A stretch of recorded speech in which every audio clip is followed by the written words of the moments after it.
A remittance is a transfer of money by a foreign worker to an individual in his or her home country. Money sent home by migrants competes with international aid as one of the largest financial inflows to developing countries. Workers' remittances are a significant part of international capital flows, especially with regard to labor exporting countries. In 2014, $436 billion went to developing countries, setting a new record. Overall global remittances also totaled $583 billion.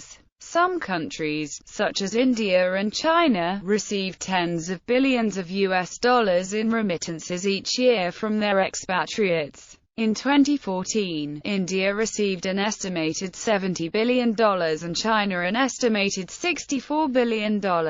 Global extent. Remittances are playing an increasingly large role in the economies of many countries. They contribute to economic growth and to the livelihoods of less prosperous people. According to World Bank estimates, remittances totaled $414 billion in 2009, of which $316 billion went to developing countries that involved 192 million migrant workers. For some individual recipient countries, remittances can be as high as a third of their GDP. Top recipient countries note. These are the largest 15 recipient countries of remittances only for the year 2013. World Bank data is used for all countries and years. As a share of GDP, the top recipients of remittances in 2013 were Timor-Leste, Tajikistan, Kyrgyzstan, Nepal, Moldova, Lesotho, Samoa, Haiti, Armenia, the Gambia, Liberia, Lebanon, Honduras, El Salvador, Kosovo, Jamaica and Bosnia and Herzegovina. By region, the U.S. has been the leading source of remittances globally in every year since 1983. Russia, Saudi Arabia, and Switzerland have been the next largest senders of remittances since 2007. Asia. A majority of the remittances from the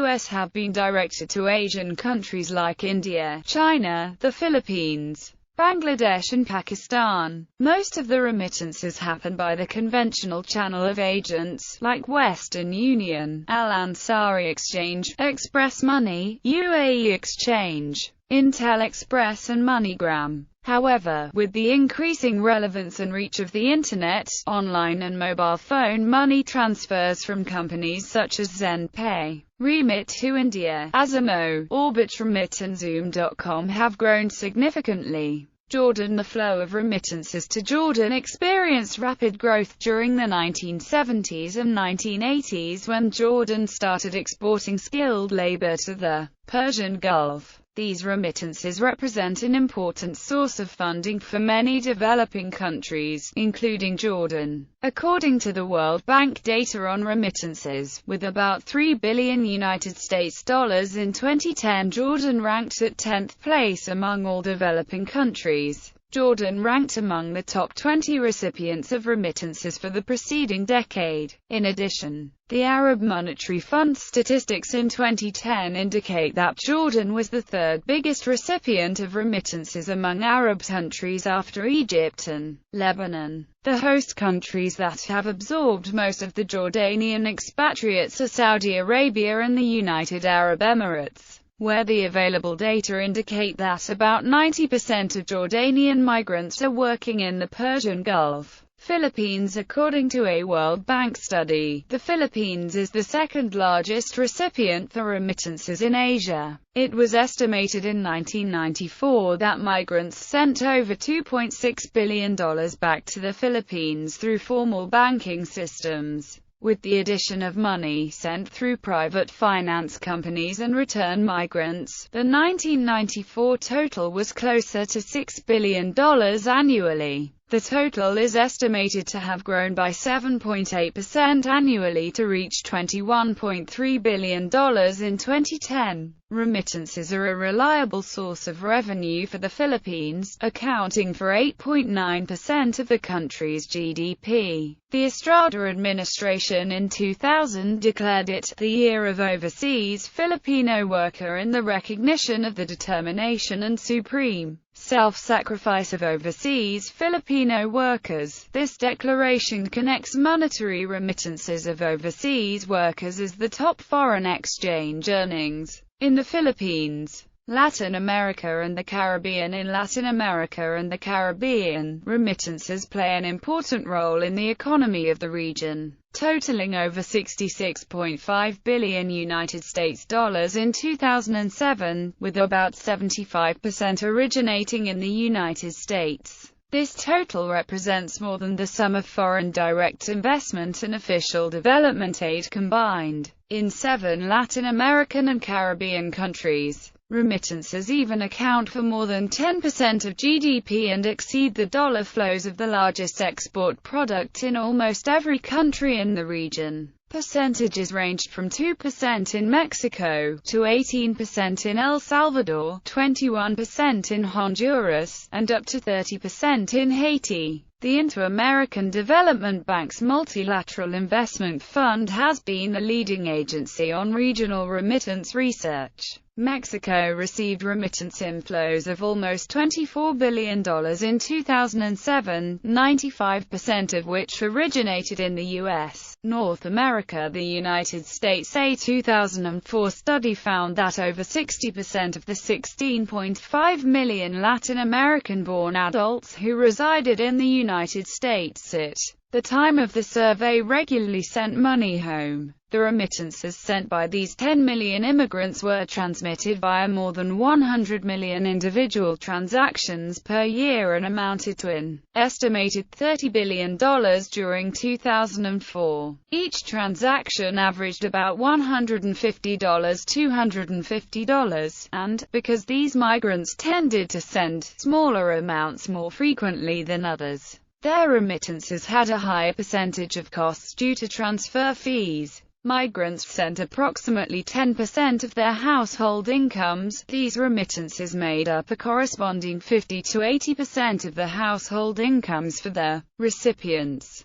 Significant amounts of remittances were sent from 37 U.S. states, but 6 states were identified as the traditional sending states: New York, California, Texas, Florida, Illinois, and New Jersey. The high growth rate of remittances to Mexico is unlikely to continue. In fact, according to the Mexican Central Bank, remittances grew just 0.6% during the first 6 months of 2007, as compared to 23% during the same period in 2006. Experts attribute the slowdown to a contraction in the U.S. construction industry, tighter border controls, and a crackdown in the U.S. on illegal immigration. Remittance culture in the U.S. has contributed to the formation of microgeographies, tightly knit networks that integrate U.S. communities with communities throughout Latin America, such as migrants from Oaxaca, Mexico who have settled in Venice Beach, California. Oaxacans not only send money back to their communities, but they also travel back and forth extensively. As of recently, remittances from the U.S. to Latin America have been on the decline. While there were $69.2 billion United States dollars worth of remittances sent in 2008, that figure has fallen to $58.9 billion United States dollars for 2011. This trend is a result of many factors including the global recession, more economic opportunity in Latin American countries, and rising fees charged by coyotes to smuggle immigrants across the border. The pattern of migration has changed from a circular flow, in which immigrants work in the U.S. for a few years before returning to their families in their home countries, to a one-way stream whereby migrants find themselves stuck in the United States. As a result, the new wave of migrants are both less likely to leave and more likely to stay in the U.S. for longer periods of time. Overall, this trend has contributed to falling levels of remittances sent to Latin American countries from the United States. Africa. Remittances to Africa play an important role to national economies. However, little data exists as many rely on informal channels to send money home. Immigrants from Africa today number approximately 20 to 30 million adults. who send around $40 billion USD annually to their families and local communities back home. For the region as a whole, this represents 50% more than net official development assistance from all sources, and, for most countries, the amount also exceeds foreign direct investment. In several fragile states, remittances are estimated to exceed 50% of GDP. Most African countries restrict the payment of remittances to banks, which in turn typically enter into exclusive arrangements with large money transfer companies, like Western Union or MoneyGram, to operate on their behalf. This results in limited competition and limited access for consumers. Although there are a number of new players aiming to disrupt this established MTO model, such as Zoom and Willstream, which leverage increasing mobile phone penetration in the region and provide different rate structures to diaspora customers. According to a World Bank study, Nigeria is by far the top remittance recipient in Africa, accounting for $10 billion in 2010, a slight increase over the previous year. Other top recipients include Sudan, Kenya, Senegal, South Africa, Uganda, Lesotho, Ethiopia, Mali, and Togo. As a share of gross domestic product, the top recipients in 2009 were Lesotho, Togo, Cape Verde, Guinea-Bissau, Senegal, Gambia, Liberia, Sudan, Nigeria, and Kenya. Nigeria next to petrodollars. The second biggest source of foreign exchange earnings for Nigeria are remittances sent home by Nigerians living abroad. In 2014, 17.5 million Nigerians lived in foreign countries, with the UK and the USA having more than 2 million Nigerians each. According to the International Organization for Migration, Nigeria witnessed a dramatic increase in remittances sent home from overseas Nigerians, going from $2.3 billion United States dollars in 2004 to $17.9 billion in 2007, representing 6.7% of GDP. The United States accounts for the largest portion of official remittances, followed by the United Kingdom, Italy, Canada, Spain and France. On the African continent, Egypt, Equatorial Guinea, Chad, Libya and South Africa are important source countries of remittance flows to Nigeria, while China is the biggest remittance-sending country in Asia. Somali expatriates often send remittances to their relatives in Greater Somalia through Dahabshiil and other Somali-owned money transfer companies, in order to ensure that these funds go to their intended recipients rather than Al-Shabaab and other militant groups. The governments of the United States, Australia, and a number of other Western countries tightened their banking requirements or stopped processing altogether the remittances. To address the concerns, the United States Congress passed the Money Remittances Improvement Act of 2014. In April 2015, the Federal Cabinet of Somalia also officially launched the Special Task Force on Remittances. The multi-agency initiative is mandated with facilitating the federal government of Somalia's new national policy pertaining to the money transfer industry. Its main priority is centered on establishing a comprehensive strategy and a consultative implementation plan for the formalization of the local financial sector. Additionally, the STFR is tasked with helping to foster a business environment and financial infrastructure conducive to growth. It is also empowered to coordinate and speed up the endorsement of financial governance instruments and transparency-associated legislation, such as the laws on anti-money laundering and counter-financing of terrorism. In accordance with the Financial Action Task Force's recommendations, the STFR is in turn slated to oversee the Somali federal government's campaign to ratify various international treaties. The task force's membership is scheduled to be announced shortly, and will be drawn from government institutions, the remittance industry, banks and other key private sector stakeholders.